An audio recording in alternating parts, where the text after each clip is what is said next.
Hello student, के कितने class channel पे आप लोग का स्वागत है। और आज आपके लिए एक नए विषय का नया वीडियो लेकर आए हैं, जिस विषय का नाम है संस्कृत। और संस्कृत को पढ़ने में आते हैं हम संस्कृत। ऐसे तो कहा जाता है कि भाषाओं की जननी है, यानी कि सभी भाषा अगर उत्पन्न हुई है, कोई किसी भी भाषा का उत्पत्ति हुआ है तो वह संस्कृत भाषा से हुआ है। लेकिन आज के दौर में क्या हो रहा है कि संस्कृत धीरे धीरे विलुप्त होती जा रही है या खत्म होती जा रही है। और उस विषय को हम फिर से नए समाज में इसको लाने के लिए, और बच्चे संस्कृत से क्या होते हैं कि डरने लगते हैं, जिससे उनको 10th में या आगे चलकर संस्कृत पढ़ने में दिक्कत होती है। हम आज उन्हीं बच्चों के लिए वीडियो लेकर आए हैं जो बच्चे संस्कृत से बहुत ही डरते हैं। संस्कृत एक ऐसा विषय है जिसको अगर आप पढ़ लिए तो समझिए कि आपके लाइफ में किसी भी प्रकार की दिक्कत नहीं हो सकती है, कारण यह जो भाषा की जरिए कहता है। अब हम आते हैं टॉपिक पे, यानी कि 10th क्लास के वे बच्चे जो इस बार एग्जाम देने वाले हैं या अगले बार देने वाले हैं, इसको ध्यान से देखेंगे, क्योंकि अभी जो हम बताने जा रहे हैं वो आपको बताएंगे धातु। क्या बताएंगे? धातु। और क्या करें, आप इसको नोट ही कर ले, कारण कि जो बताने जा रहे हैं वह एग्जाम में आपका ऑब्जेक्टिव में 3 से 4 नंबर का आता है। आपको लगता होगा कि इस चैनल का जो भी वीडियो देख रहे हैं हर वीडियो में ही बताया जा रहा है कि एग्जाम में आने वाले हैं, कारण कि अभी जो समय है वह एग्जाम का है। और एग्जाम टाइम में क्या करना है कि केवल वही पढ़ना है जो एग्जाम में बार बार पूछा गया हो और जो बार बार आने वाला हो। हम आते हैं धातु। धातु कहते किसको? सबसे पहले बातें हैं कि धातु धातु कहते किसको? धातु का मतलब क्या होता है? तो सबसे पहले समझने का प्रयास करेंगे कि धातु का संस्कृत में जो परिभाषा होता है उसे कहा जाता है भुवादयो धातु। यानी कि देखिए यहाँ पे भुवादयो धातु, इसका हिंदी होता है बच्चों कि भू आदि क्रिया धातु कहलाती है। साथ साथ लिखते चले गया भू आदि क्रिया, भू आदि क्रिया धातु कहलाती है। कॉपी खोल ले और साथ साथ लिखते चले कि बाद में आपको परेशानी न हो। भुवादयो धातु, भू आदि क्रिया धातु कहलाती है। यानी कि भू का मतलब होता है होना, भू का मतलब होता है होना।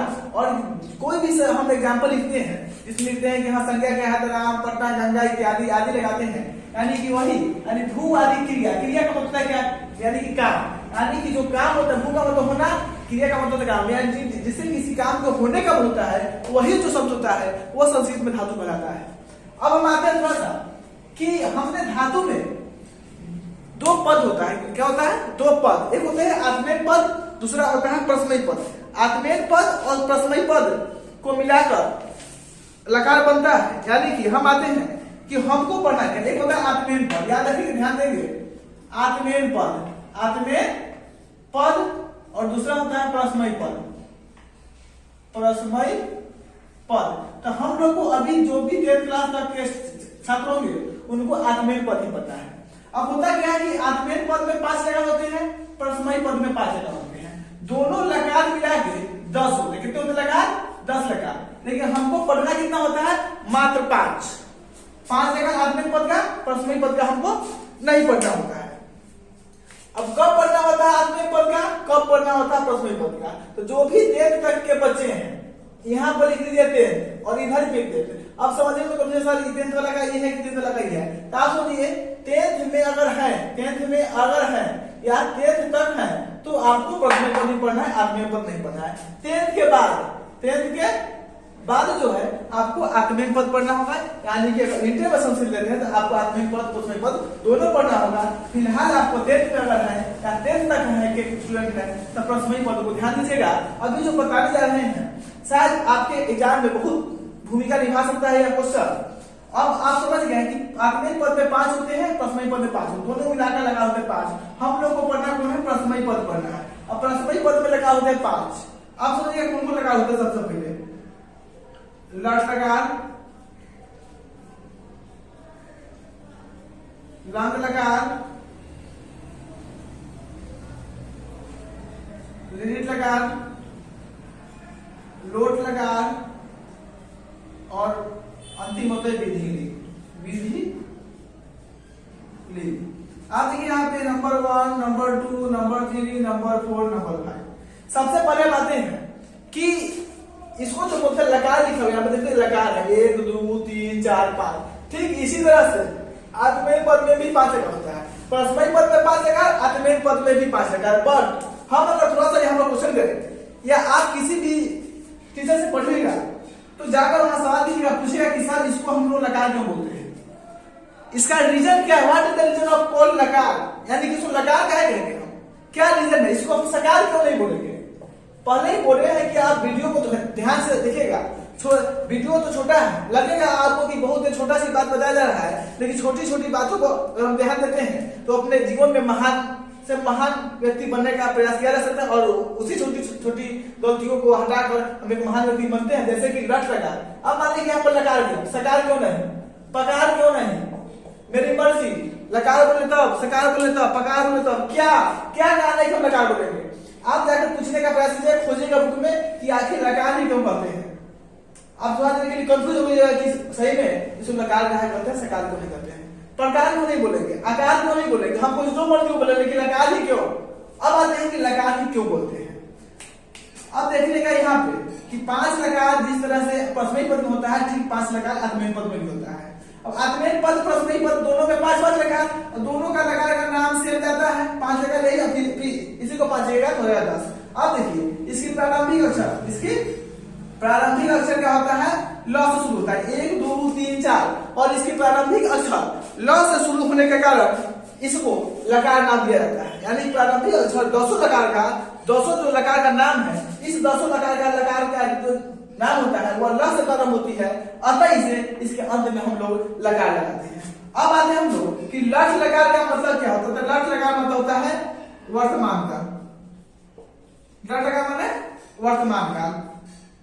अब आते हैं लिट लकार माने भूतकाल, भूतकाल। अब देखिए लोट लगा माने क्या होता है, तो अनुज्ञा, अनुज्ञा या आज्ञा के अर्थ में। विधि लिंग का मतलब क्या होता है, चाहिए के अर्थ में। किसके अर्थ में, चाहिए के अर्थ में, चाहिए के अर्थ में। अब आते हैं लग लगा वर्तमान काल, यहां होता है वर्तमान काल हो गया। लिट लगा माने भविष्य काल, लिट लगा माने भविष्य काल, और यहाँ पे होता है भूतकाल। अब समझने का प्रयास कीजिएगा। अब क्या होगा कि अब एक चीज को आपने समझ लिया कि लट लगा माने वर्तमान काल, लट माने भूतकाल, लिट माने भविष्य काल, लोट माने अनुज्ञा, और विधि माने चाहिए के अर्थ में। अब इसके हम आगे आते हैं कि आप पढ़िएगा या आप संस्कृत भाषा की बुक में देखे होइएगा कि लट लगा कर दिया था तीता आंधी सीधा था, आमी आमा, यानी कि पठ, यहाँ पर लिख देते, ध्यान दीजिएगा, यहाँ पे लिख रहे हैं हम लट लगा का पठती, आप भी साथ साथ नोट करते चलिए, पढ़ता पठंती, पढ़ती पढ़ता पठंती, पठसी पठता पठत, पठामी पठावा पठामा। यहां पे होता है एक वचन, एक वचन, द्विवचन और बहुवचन। अब यहां पे क्या होता है, प्रथम पुरुष, प्रथम पुरुष, मध्यम पुरुष, और इसको बोलते हैं उत्तम पुरुष। अब सबसे पहले समझने का प्रयास करेगा कि पढ़ती पढ़ता पठंती, पढ़ती पढ़त पठाता पठामी पठावा पठामा, यह किस लकार का है, लट लकार का है। यानी कि 3 3 6 3 9, यानी कि 9 लकार इसमें आता है, 9 इसमें आता है, 9 इसमें आता है, 9 इसमें आता है, 9 इसमें आता है, यानी कि पूरे मिला के आपके होते हैं 45। कितने होते हैं, 45। यानी कि एक धातु, पठ धातु का कितना हुआ, 45 शब्द हुआ। 45 होता है। अगर किसी भी प्रकार इस 45 में से एक में से बीच से पूछता है आपसे, और पूछता है कि किस लकार का है, एग्जाम में बार बार पूछा जाता है कि भविष्यति, पठिष्यति, पठेत, या किस लकार का शब्द होगा, तो आप बार बार कंफ्यूजन होते हैं। और 45 एक धातु रूप में होता है, तो समझिए कि अगर 10 धातु रूप आपको याद करने के लिए मिल जाता है तो आपका हो जाता है 450। अगर 450 एग्जाम में याद कर जाते हैं तो पूछता है कितने नंबर का, 4 नंबर का। आप कंफ्यूजन कर जाते हैं कि लट लगा कि लिट लगा कि लोट लगा कि लट लगा, और इतना ज्यादा याद करने से फायदा नहीं होने वाला है। अभी जो हम दिखाने जा रहे हैं, बतलाने जा रहे हैं, वह आपके लिए बहुत बहुत महत्वपूर्ण भूमिका आपके एग्जाम में निभा सकती है। और शायद यह मेरा आशा है कि आप इस ट्रिक को अपनाकर एग्जाम में बेहतर से बेहतर नंबर लाने का प्रयास करेंगे। अब हम आते हैं सबसे पहले लट लगा। लट लगा दिया यहाँ पर कि तीता अंति सीधा था आने आवा।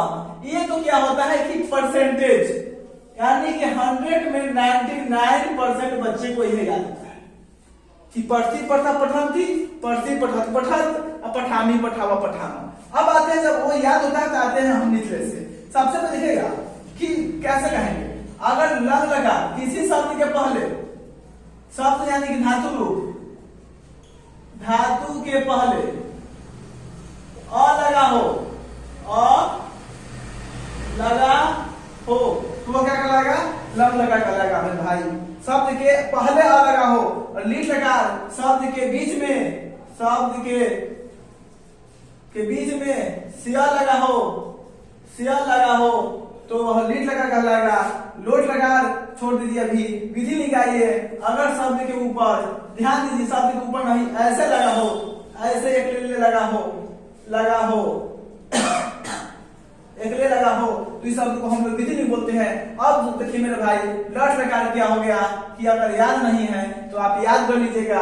बहुत इजी है, बहुत आसान है, एक बार याद कीजिए। आप 5 मिनट इसको लगातार पढ़ के देखिए, याद ना हो जाए तो फिर कहिएगा। एक बार याद हो जाएगा। उसका दूसरा क्या है? शब्द धातु के पहले अ लगा हो, शब्द के बीच में सिया लगा हो और यहाँ पे क्या विधि में एकले लगा हो। बच गया कौन? लोट लकार। आप आइएगा लोट लकार हम किसको बोलते हैं? मान लिए कि पठतु, क्या लिखे यहाँ पर? पठतु। संस्कृत नहीं पढ़ते हैं, कोई दिक्कत नहीं है, यहाँ पर समझने का प्रयास करेगा। और क्या करें आप बताइए, यहाँ पे पठतु क्या है? पहले वाले में है नहीं, शब्द के पहले अ नहीं है, बीच में सिया नहीं है, इसमें एकले नहीं है, बचा कौन? तो हो जाएगा आपका लोट लकार। आप नहीं पढ़े हैं कोई बात नहीं, अभी थोड़ा देर ध्यान दीजिए, बस समझ में आ जाएगा आपको। जैसे मान लीजिए पठेत, क्या लिखा? पठेत। आपको धातु रूप से परिचय ही नहीं है। अब देखिए पठेत क्या लगा? एकले लगा हुआ, कौन लगा? तो विधि लिंग। मान लिए कि दूसरा आते हैं हम यहाँ पे अक्रीडेट,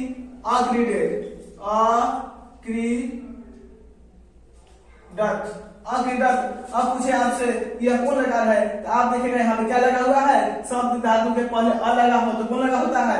यह कहलाता है आपको लग लगा। यानी कि इसको याद रखिएगा क्या कि शब्द के धातु के पहले अ लगा हो उसको लग लगा बोलते हैं। शब्द के बीच में सिया लगा हो लीट लगा कहलाता है। और क्या हो? एकले लगा हो वह विधि नहीं होगा।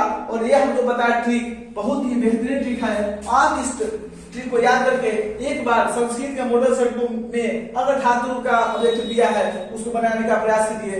मेरा यह दावा है, पूर्ण विश्वास है कि आपसे यह जल्द से जल्द यानी कि उसको देखिएगा और आप ट्रिक लगा सकते हैं।